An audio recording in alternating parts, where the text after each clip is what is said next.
Hey, I am a revision geek and I want you to come and join my revision geek world. Welcome to the Diaries of a Revision Geek. I cannot wait for you to watch these interviews. They are so super fun. I've got qualified accountants together talking about their revision journeys, the highs, the lows, the struggles, and all the things in between about how other people got their plaque up on the wall and how they got qualified. I've picked qualified accountants in my LinkedIn network on purpose to help and support you guys, to inspire and motivate you if you are on your accounting journey.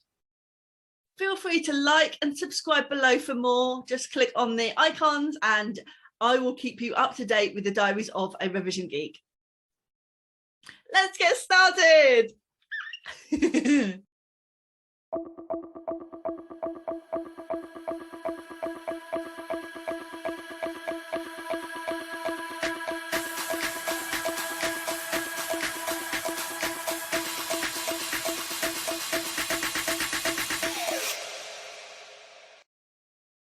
In today's interview, we have Zoe. She is AAT, ACCA and ICB qualified. In Zoe's journey, we talk about how she self-studied the majority of her exams, like a little SWAT, how she also felt like a failure for not having a university degree and what that meant for her continued studies, how motivated she is and how determined she was to finish. Enjoy the Revision Geek interview. Let me know what you think. Welcome, Zoe, to the interviews and the Diaries of a Revision Geek. It's so great to have you. Oh my goodness, thank you so much for inviting me. I'm so really honoured to be involved in this. It's fantastic.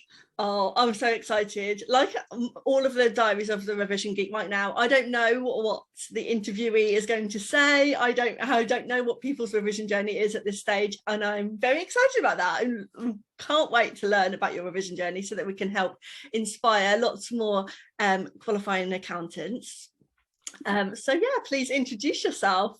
Fab, thank you so much. Well, my name's Zoe Whitman, FCCA. I'm a qualified ACCA member, also qualified with the ICB, and I'm an accountant and a business coach, and I host the Bookkeepers podcast. So we help lots of bookkeepers to start and scale their practices, but I've done all sorts of things in the past, which I'm sure we're going to cover. So we'll get onto that. Yeah, and if you are a bookkeeper, then you have to start following Zoe and her business partner Joe, because they just deliver some amazing support, especially for bookkeepers. So yeah, we'll talk about that at the end where they can find you. But yeah, I'm great to have you in my little LinkedIn corner, the revision world. So thank you for being here. So we're going to talk about your ACCA quite a lot today, but obviously there's other things we can talk about through your revision journey. So your ACCA is your qualification. When did you qualify? It was in 2006, really long. It's completely different now. So when I talk about my exam journey, it probably doesn't look like how it is now.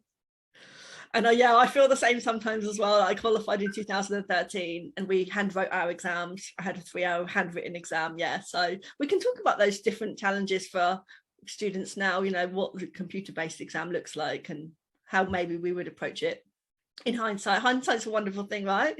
It's so, yeah, absolutely. Like we when we look back, we're different people, aren't we? Like we go through this whole journey every few years where we just completely change and the way we look at things would be different. So we've got to give ourselves credit for that. When you set off on this journey, all you can do is use the information and the experience you've got so far to make your best attempt at it. And actually watching videos like this, when you're hearing from other people who have been on that journey, kind of gives you the shortcuts. It's okay that you don't know. It's just good to learn from other people. Yeah, and if you don't know, you don't know. Like I coach people on a daily, weekly basis to how to structure their exams, how to structure a revision phase on purpose. And if you don't know, you don't know. Some of my students say, oh my God, I never thought about that. I'm like, yeah, I know, it's easy for me, but I can help you. Definitely. Well, you do this all the time, don't you? So of course you're going to know it. But somebody who's new to taking exams, like I started my journey pretty much from school. I think we'll get to that. And you know, I hadn't been in this situation where I was pretty much responsible for working out how I did it and how I approached the exams. It's completely new, isn't it? Yeah. And we're not taught some of these things either. So you might have to fail. Like I failed loads. We'll talk about if you failed and stuff, but let's get into your revision journey. Excited, right? Yeah, so just talk me through from the start. Okay, so I was like good at school, good at maths. I was like typical, good girl student, did all right in my exams. And I went to university because that was the thing that you did. But I was the first in my family to go to university. And I come from a background where people did more sort of manual jobs and didn't really see that it was that important to go to university. So it was a bit of a sell to them. And I'll be honest with you, accountancy wasn't my first choice. I wanted to be an economist. So I loved it, absolutely loved it. Economics and German were my things at school. And I really wanted to do that. But because of the sort of family pressure to not go to university and, not run up lots of debt and all of those things that you're told, I decided to stay local. Also, my mum has some health problems. So I decided to stay at home with my mum and go to our local university, who didn't do an economics degree. So I chose to do accountancy and finance, which had an economics module, I suppose, on it. And so I got to sort of fulfill that part. But really, I was doing an accountancy route from then on. Well, quite a lot of things changed from a family point of view, and I ended up not living at home anymore. And my boyfriend at the time and I decided we were living at his parents' house and that couldn't continue. And we thought the best thing for us to do would be to get our own place. And the real way to do that was for me to give up university. So I dropped out. So I got to kind of just before the sort of summer of my first year, and I went into the office and I was like, I've got to leave. And university don't care about you like they might have done at school. So they were like, all right, then off you go. And then I was like, well, now what do I do? So I got a job very fortunately, actually, I don't think I even applied for many jobs at that time. And I went and worked for a district council as a trainee accountant I think it was sold to me as you'll have a job for life. A really lovely team. I've still got friends there now. And my boss at the time said to me, well, you're quite smart. You've done some accountancy stuff before. We'd normally put you in at AAT, but since you've done that already, some of the others here are doing ACCA. Do you want to do that? So that was what I did. I didn't have any exemptions or anything. I started at the bottom, but there was somebody else who was getting involved in the exams. So I started doing my ACCA. So I was 19 at this point. I was also terrified of the idea of owing my employer a lot of money for my exams. So they were quite happy to send me on courses and things. But I was like, oh no, I won't do that. I need to pay for my house. So I bought my textbooks and I would swat away in the evenings. Like 19-year-old with a house to pay for, didn't have a lot of like disposable income anyway, so I would just spend my evenings at home reading my textbooks and doing my practice exams and just work through it like that, really. So that you sound like you've had some pivotal moments to your start of your accounting career already at this point. And was there anything that made you think, yes, I want to do this, I can do this? Or was it just those opportunities that you said yes to? I think I didn't feel like I had a lot of a choice, to be honest with you. Dropping out of university, really, I felt like a failure for doing that. I really felt like I'd been stupid. Like obviously I had a student loan to get through that first year. I still had tuition fees to pay for and things. And I just felt, I felt pretty rubbish about the whole situation. That fortunately, my employer was happy to pay for that kind of stuff. And I knew that I'd need to have a job where I could train. I was actually joking about this with my husband at the time, to be able to get some office experience, to feel that I could go and do something like a job in an accountancy role. I didn't even know what the roles were. I didn't know anyone who was an accountant. I didn't know anything about what it involved. I just knew there were like numbers. I can remember getting to my desk actually on my first day, and a guy called Dave, who's still a friend now, saying to me, you need to use a spreadsheet and you need to do this thing. I didn't even know what Excel was. So like, I really had no idea what was involved. All I knew was that if I did that training, I was going to be able to progress on a career path and that I would get a pay rise. It was very much like if you pass exams, you get a pay rise. But I had some work experience, like a Saturday job experience while I was at uni, working in an estate agent's office, so that I could do admin and get used to like answering the phones and speaking to people, because I didn't really know what else to do. And they actually, when I said to them, I'm leaving you because I'm going to go and do this trainee accountant job, they said, we will pay you. I think they offered me like 14 grand and we'll give you a car and we'll give you really good commission. And it was really hard at that point to say, actually, no, I stand by my choice to take a lower salary and go on this kind of training journey. Whereas I could have very easily, I could be selling houses to you right now. Oh, that's good. Yeah, that's funny. I always don't talk about my very first job very much, but it was telephone call sales, not a cold calling kind of, but it was in someone's house, my friend's house. And yeah, so I learned telephone skills, and I think that's definitely boosted my confidence, just to be like, just pick up the phone in my finance career, or just like go live on video, those kind of confidence skills. Yeah. Oh yeah, definitely. I mean, it was a different time. Like, we weren't using the internet in the same way, but it was, you know, a house would come up for sale and I'd have to ring up I worked weekends, Sunday morning, some like 19-year-old girl ringing you up saying, oh, we've got this 3-bedroom house in a little village in Dorset and it's got a garage, would you like to view it? I must have been so annoyed with me, but it was good to practice, and you get to learn about people. So actually at that point, when I was very new to the world of work, I suppose that really did have its benefits. Actually, I haven't given it the credit it deserved. Yeah, no, that's really funny. I did probably the same. So I used to sell advertising space for boats and yachts in my friend's yachting magazine. Yeah, so I'd be like, oh, you've got a boat for sale. They'd be like, yeah, I do have. Would you like to advertise in our magazine? They're like, oh, I thought you wanted to buy my boat. No, come and advertise though. They were like, yeah, okay, sure. And I did quite well, and it was commission based. So those kind of things, yeah. Oh God, I was like 13 when I did that one, but yeah, way before uni.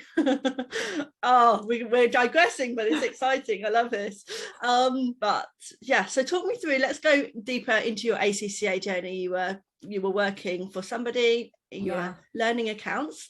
Let's go through that. Was good. It was a really good introduction to the way of working. And actually, because I was working in a team where we were at similar levels, so there was me and another girl at the same level, Jo, still a good friend today. We did our first exams together, and then there were 2 guys as well who were a bit more senior than us, who we could kind of look up to and we could learn. So it was quite a nice team where the work sort of passed down, and we would always look up to these guys and they would pass up, we'd know because they'd done it before, and we're like, okay, we're able to do it, we can do it, you know. So that was a really good confidence builder, and we got to work with all different departments who were, if you imagine what a council does, you know, leisure centres and waste disposal collection, whatever, and environmental health, those kind of things. And you'd have all of these different service managers who needed support with their finance, and we were kind of the translators. We were like, here's your numbers, this is what you do. So I was learning on the job, I was learning really good people skills, and then at the same time I was going home and studying, and actually they were really supportive. They used to give us like half a day a week off to go and do some studying. So if you were on a course or something, I suppose that's when you would have done that, but I just used it to go home, tidy my house, maybe do some washing, and so I suppose that was the beginning of flexible working, wasn't it? And then do some revision, and often procrastinate as much as possible before I actually got to a revision, particularly if it was something really technical. I'm probably not the only one. Oh, I say that all the time as a little bit of a funny, like, are you guys, how tidy is your house right now? Because it's exam next week. How tidy is your house now? Yeah. How much ironing and hoovering have you done instead of revising? It was definitely like that, but I was very motivated to do what I needed to do. So I got through the exams, and I think that was the deal, wasn't it? I was at home doing my revision. So I would be at home, and the exam structure is completely different, so it's probably irrelevant for me to talk about it, but we had like 3 exams in the first level, then there were 6, and then you had 2 options, and then your 3 finals, which at the time you had to take those 3 finals in the same sitting, and you had to pass 2 of them. That was, I think, the deal. So I took my very first exam on its own, and then I did them in 2s, so I just do the next 2, and I passed them all first time apart from one. I failed one of them ridiculously, actually, and because I just thought I was so smart and I just didn't do any work. Okay. So that was how I approached it. So I would get my textbooks, I remember ordering them, and they'd arrive, and I'd be like all excited, and I basically just chopped it down, because like, what can you do? You've got some of them are really thick, like particularly the ones with the calculations in, they're probably thicker than that, and then you'd get like the little thin ones, which were like the kind of more wordy subjects, they might be a bit thinner, but then you get the really thick ones with lots of calculation, and it was always those ones that I was like, oh God, I can't believe I got one of those. But you just have to break it down, and actually they've usually got like, I know, 20 or 30 chapters in, so I would just say, well, I'll do on this week I'll do this, on this week I'll do this, break it down, make sure I've got lots of time to do my revision. and then just do all the past papers I can get my hands on and all of the questions, and just keep going over and over and looking. I suppose I was quite methodical. So like, what am I failing at? I need to do more of that. Or actually, the ACCA, do they still do this? You'll know better than me. They used to send you you get a magazine, you still get a magazine, don't you? And they would always put a little technical article in, and you just knew that was going to come up on the exam. So if you could find those magazines and you knew it had already come up in the exam, it probably wasn't going to be this time's. But if you'd really focus on that stuff. But some of the others that might make those sort of shorter questions at the end, the optional questions, I might go, well, actually, it's not worth the stress for me to focus on that bit. I'm going to go and make sure I really nail this bit that I know is going to come up. Yeah. So it was it was structured, I suppose, my approach to it. Yeah, very structured. We're going to come into that. But yeah, so the CIMA magazine did the same thing as well. I remember being like, right, what is the articles in this magazine? I want to read them and know my technicals. I think the magazine's online now, and I'm not 100% sure, but I know ACCA do articles, so guys, so yes, that's a golden nugget of information.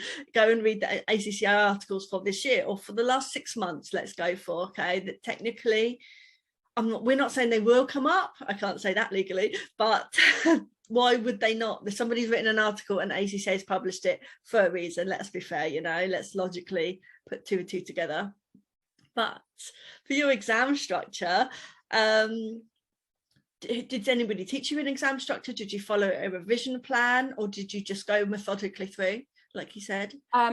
So I self-studied for all of the papers until my 3 finals. I didn't want my employer, there was something in my contract, lots of people probably have this, like your training contract, if you leave within 2 years, you got to pay back 2 years worth of training or something.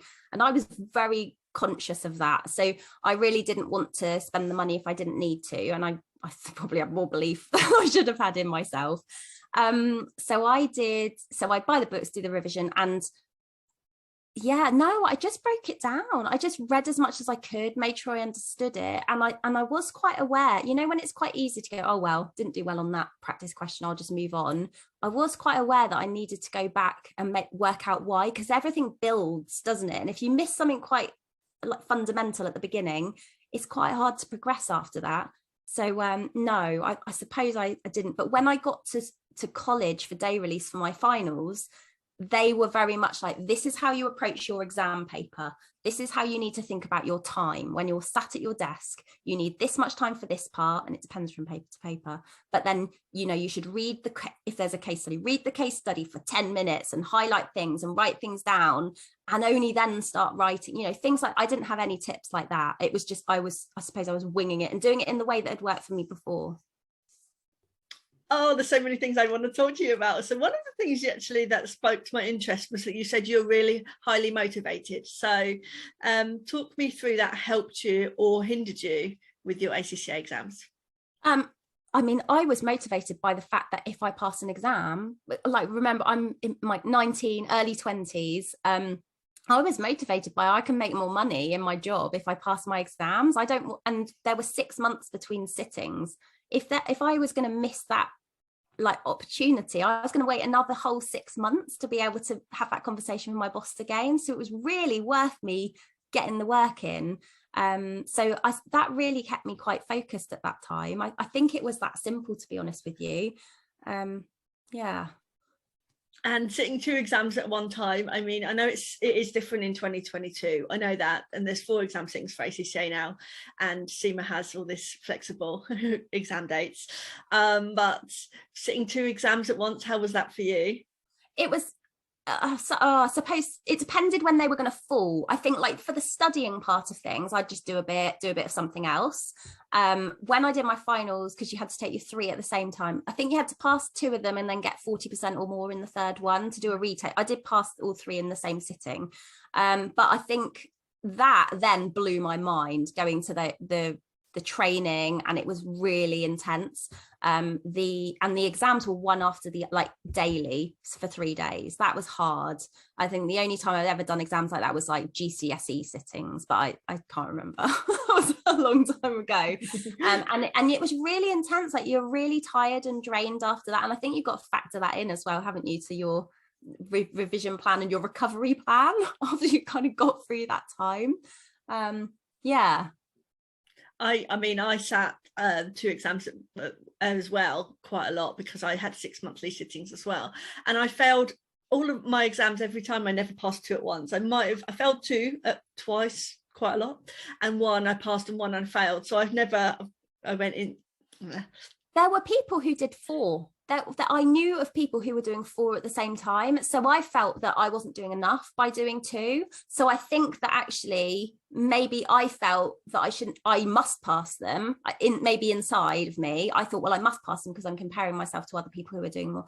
We've just got to do it at our own pace. And, you know, like we've said to me before, hindsight is a wonderful thing. And when we can look back and be a bit kinder to ourselves, we might treat. And I think we've just all got to be aware that you've got to do things at the pace that's right for you. And if you're failing exams, there's a message to you there that this isn't right. Maybe I should have pushed myself to do a 3rd one, and I might have got it done quicker, but 2 seemed right for me. Yeah, and I look back and think, because I did 2 at a time and was unsuccessful, and because I was unsuccessful because I didn't pass 2, I was either 0 or 1, I passed. I know that extended my journey by at least a year, by 2 sittings, honestly, because if I had just done 1 and then 1 and then 1, I would have passed and I would have been done earlier for me. And it's like, I don't compare myself very much, but it's easy to compare. Like, oh, my colleagues were doing 2 and passing 2. Other people are doing 2 and passing 2, but I wasn't. And obviously you're doing the 2 to the 4. I was just doing the 1 to the 2. And it just I just would love to be like, don't compare yourselves, guys, you know. It's tough though, and if you're doing an environment where you've got other people around you, like I hated results day because we'd all be sat at work and the email would come in and there's 4 of us in the office, sometimes more than 4 of us, all waiting for exam results. And you didn't want to say, if you knew someone else had failed one, I didn't want to say, oh, I passed, because I knew someone else was devastated. Like if that person was on retakes and they'd failed it again, I did not want to be the person coming in. I also had a boss who wasn't qualified. So he used to come in and rib me because it was it a 50% pass rate mark or something? And he'd come in and he'd say, because I got 83% on one of my exams once. And he was like, well, that was a waste of effort, wasn't it? Why did you bother trying so hard? Like, can you win? I don't think you can win. Like, and I know he was just taking the mickey out of me, being a little swat. But like, I loved that subject, and so I was going to give it everything. But different people value things in different ways. So yeah, we've got to do our own thing. Yeah, exam days it's so funny. Mine's probably the opposite. I was that one who failed, like, oh gosh, my team around me were passing. And again, it's because everyone's journey is different. And yeah, I had a 50% pass mark and I failed twice with 36. So I had to go into my boss and be like, yeah, I got 36. So then it's like the opposite of like what you're 83. It's like, what did you do? I mean, 36 is nowhere near a pass, guys. Let's be fair. So it's just that embarrassing conversation. And like I talked about, I had an excellent finance career. I worked my way up and I was really good at work, and then my exams just weren't kind of gelling with that same level of performance. So there's like, how can you be so good at work and getting 36%? But that's just my journey, right? We're different. Like, some of us lend ourselves better to different things. Like, I always thought I was a very academic person, so when someone suggested to me in my first job, you should take some exams, I was like, yeah, I'm good at passing exams, of course I'll do the exams. If I was a more practical, my sister's a very practical person, that would have been her worst nightmare. So I think it's just like being aware of where you apply yourself and choosing the career and the way of studying and everything that helps you the most with that. And there's lots of ways for that now. I mean, obviously our journey was a long time ago, right? But there's so many more opportunities, different ways to learn, different ways to revise in a really good way. Like, it's obviously you have to sit your exams, and that hasn't changed. But there's lots of ways on how to revise. You don't have to have a book if reading doesn't support you or add value to your life or studies, and you don't have to have a book, guys. How good is that? It's so good. I had revision, I had CDs in the car for my finals. So does anyone have a CD player in their car anymore? I don't know. But I had CDs for my final 3, and when I got them, I feel like they were expensive. At the time I was like, God, am I really going to spend some money on these CDs? And then they came and I was like, oh no, I'm never listening to those. And then when I came up to must have been closer to my exams, and I was like, no, this is really important, and I have a drive to work every day, so I'm going to just listen to them. And I started listening to them, and it was the driest, most boring thing. It's a boring man talking about boring stuff. But do you know what? I listened to it over and over and over and over again. Like, you know, I can still hear it, like chapter 8, you know, and to the point that I could hear it in my head. And when I got in those exams, there were times when something would come up in a question and I knew it inside out because I'd listened to that track so many times with somebody telling it to me. I think that is an important part of why I was able to pass those finals first time, because I hadn't just read the book and done the practice questions and been to training and done all the revision exams and days and whatever. I'd listened and listened, and it made it like part of my everyday journey until I'd like properly absorbed it. That helped me so much. I really think, and it's finding out, like you said, what's right for you. If you're not a book person, find another way. Yeah. So the theme from what I'm getting so far is that you had a lot of repetition in your revision phase, you know, and you were highly motivated, but what kept you repeating? Because let's be fair, some people, and again, we're not comparing anyone or picking anyone out, but some people probably maybe can't commit to that much energy and effort, or don't want to, or just have a different attitude to that. So talk me through like why you could honestly keep going, and why the repetition worked for you so well. So one benefit to me was I was young and I didn't have kids. When I did my ICB exams much later, I had a baby. So I absolutely realized if you're doing this and you're a parent, it's completely different. I didn't have that responsibility. I didn't really have any hobbies. I used to play netball and I lived with my boyfriend. And so like I just stayed at home and just studied. That was basically all I could do. So that just became the routine. I think that was all I was doing. But, you know, you remember when I said how I dropped out of university, and that really upset me. I really felt like I'd given up on something that no one else seemed to see any value in. It was only something internal for me. Like there was something about getting that degree that really mattered. Now, the ACCA do a partnership with Oxford Brookes University. They still do it now. And they do a degree in applied accounting. And you can get that through passing your exams with the ACCA. So when I did it, you had to have passed your first 9 exams. So you were part qualified. And then you could submit your paper to your dissertation, so you could apply to get your degree. And I knew that if I passed my exams, I'd be able to do this particular thing. I hadn't really looked into it. I'd never written anything like a dissertation before. I had no idea what it meant. I heard my friends who were at uni saying that they'd done it, and I was like, I don't know, I suppose a bit intimidated by the idea of actually doing that. But I knew that if I really wanted it that badly, I'd be able to do it. So, and I was getting good marks in some, not all of my exams, but some of them, and it only mattered for those first 9. So once I got that 83% on that exam, I looked up this degree thing and I was like, right, what have I got to do? And the way they graded it at that point was they took the average of your exam results. So they'd add them all up, divide them by 9, whatever. And if you got, depending on your grade, that's what class of degree you would get. Yeah. And I was like, I'm tracking for a first class degree. If I can keep this up, I'm going to get a first. And then that changed everything for me. So, and I was like, well, so I'm not a complete failure. I'm not a dropout. I think I maybe had like a $3,000 student loan or something. And all right, I've still got to pay that back, but I will get my degree. And it probably would have cost me a lot less than it would have done if I'd actually gone to university for 3 years to be able to do it. So I got really focused on the idea of that, and I started like researching it and finding out what I had to do and talking to people at work about what would be involved if I wanted to do that. And I had this sort of longer term plan. It didn't get me, you know, it wasn't going to get me all the way. And I told myself that I would have to finish all of my exams before I got distracted by doing something else. But knowing that I had to focus on not just passing, but getting to that particular, like staying in that bracket to be able to get that first class degree, really kept me focused on like overachieving.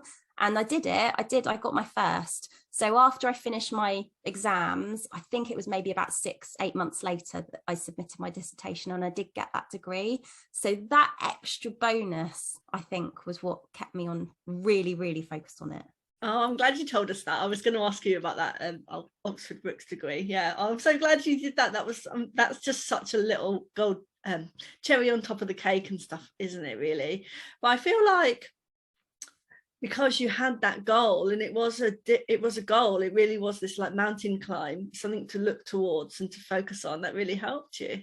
It did. Get there. And I never celebrated it. Like, I didn't go to they do an awards thing. I didn't do any of that. I don't think my mum even knows I've got a degree. Like, you know, like, it wasn't something bigger. It was like an internal validation thing. So it was something for myself to be able to say, no, do you know what? I did achieve what I wanted to. I haven't got an economics degree yet, maybe one day. Yeah. But, you know, I had done the thing that I really set out to do. I'd just done it in a different way. And sometimes that's what life serves up to us. Like, something will get in the way.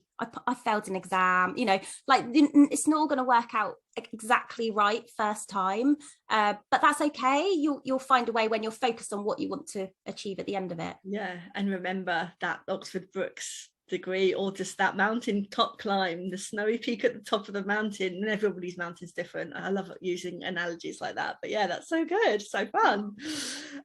So was there any reason why you chose ICB after ACCA? What was your ICB journey like? Talk us through that. Oh yeah, so I've done all sorts of jobs, worked for lots of people, worked in local government for a long time, actually. Really served me very, very well, taught me a lot about the world. And I then moved because my husband, the boyfriend I talked about, that didn't last even to the end of my ACCA studies. And maybe that was the reason I did so well, because I was just trying to like avoid talking to him, so just did my exams instead. But you know, when I eventually met my husband, he's not from where I grew up, so I moved to Bristol, and so we moved around a bit and did some different jobs in various places. And I was working in a insurance finance department for a large bank, doing a massive consolidation. So believe it or not, if you're ever finding yourself doing a group consolidation in your exams towards the end, people actually do that. I actually did that. I never knew I would. Different currencies foreign currency consolidation actually exists in real life.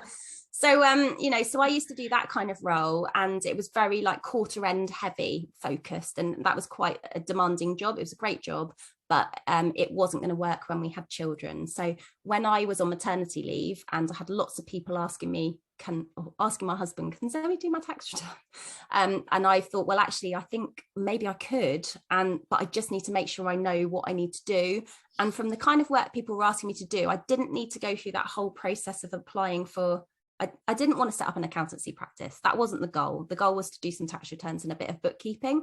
Now thinking about it today, I would think of it as a bigger business, because that's what we talk about all the time. But at the time, my goals were different. So I was like, how is the quickest way for me to make this happen? And actually, at the time, the quickest thing for me to do was to do some ICB exams and get a practice certificate, rather than have to drag a baby around the country, visiting old bosses to fill in my training records so I could apply for a practice license, and tracking down people who'd retired, moved to a different city, you know, that kind of thing. So I went with the ICB for that reason, and I took some exams. And also, do you know, it was quite a good refresher, because you know, bookkeeping's different to doing a group consolidation. Like, you need to know different stuff. So I wanted to be sure I knew technically what I needed to do. So I went through the exams, and then I applied for a license. I don't think it took me very long I can't tell you the exact time frames, but it was less than a year to get through that process. And I did that with a little one, being pregnant and with a little one at home. So it was quite different. Yeah. Did you follow the same approach from your ACCA, as in like just buy the book and go work through the book in that methodical way? It was. I have the books. They have little post-it notes stuck in them, and I did it one thing at a time, because this is it. When you decide to start a training journey and you see all of the exams set out in front of you and all the things you got to do, you feel really overwhelmed. And so I think it's important to know, what's the final point? Where do I have to get to? And what do I actually have to do together? Because we can get really distracted and be like, well, I also want to do this and this and this and this. But I'm like, what's the minimum viable product? Think about it like that. What's the minimum I have to do to achieve the goal I'm looking for? So I knew which exams I needed to do. Then I was like, there are a few extra services I want. So after that, I'm going to do this and this. And but at this point I can apply for my practice license. So it was very much methodical, work through an exam, take the exam. And that was the great thing about the ICB. Actually, a lot of it was on demand. You just apply and do it online. There were a couple where I had to go to a test centre, so it was like kind of thinking, well, realistically, when could I get that exam in, and therefore what do I have to do before that to make that possible? Good, so good. Okay, we're going to wrap up quickly. I've got a few questions for you. Number one, what opportunities did you think would come from being qualified? I mean, in those early days, it really was. Someone had offered me up, here are pay rises if you pass your exams. And I think that like financial motivation at that point in my life was important. I thought it meant I would be paid more. I've been told I had a job for life. Like I said, I didn't know anyone who was an accountant, so I figured that was my job for life. But I just thought it would give me the like credibility and stamp of approval that I needed to be sort of seen and respected for what I wanted to do and to be able to help people properly. I think I learned it actually gives a lot more opportunities than that. Yeah, so yeah, because your second question is, what opportunities did come? I think that the ACCA for me played a massive role in social mobility. I do something now that I didn't even know existed. My mum's a single mum. We grew up on a council estate. No one in my family had gone to university, didn't know what an accountant did. I certainly didn't know the kind of opportunities that could be out there for me. And I was quite insular in a small town, and I didn't really see myself being outside of that. So I think it really like broadened my horizons. I learned so much. The ACCA syllabus, I think, is absolutely brilliant because it is globally focused and it teaches you all aspects of business. It's not just about the technical part of accountancy, it's about the challenges of business. So it really opened my eyes to so much more. And I've had I've traveled all over the place. Like I've been to India, I've been to Geneva, I've traveled all over the place to go to different like meetings and events which are related to work. And I couldn't have done that without the opportunities I've had in accountancy, and I needed a good qualification to be able to do that. Yeah, it's good. Okay. Final question, my favourite one. I give loads of revision tips all the time, but this is our opportunity to share some more tips. So what is your number one tip for any qualifying accountants listening? Okay, pay attention to how you take information in the best way. And one thing you can do is tune into words you use when you are talking to people. Some of us are really motivated by things we hear. Hearing people, I'm an audio person. I like to hear things. And when I talk about things, when I'm talking to you, I'll say, oh, it's nice to hear from you. That is me being tuned into an audio part of our relationship, our communication. Other people, I see things like this. They are seeing visual people. If you're one of those people, you might be better if you're watching a video or reading something on a page. Be aware of that and see how you can bring those things into your learning journey. And that's going to help you to get the best benefit from the time you're putting into your studying. Thank you. It's so good to interview you today, Zoe. Thank you so much for being a Revision Geek with me for half an hour. Super good. So just let me know where some of our listeners and watchers can find you. Oh, thank you so much for inviting me. I've loved having a chat with you about this and learning about you and your journey as well. And I just want to wish everyone like the best of luck with this. I know it's a massive journey, and take it one step at a time. You will get there, and this is so worth it. I really believe it is. The best place to connect with me is in the Six Figure Bookkeepers Club on Facebook. It's if you go to sixfigurebookkeeper.club, you can come and be a part of our community, and you can also listen to the Bookkeepers podcast. Thank you so much, Helen. You're very welcome. Thank you for being here, Zoe. Oh, thank you.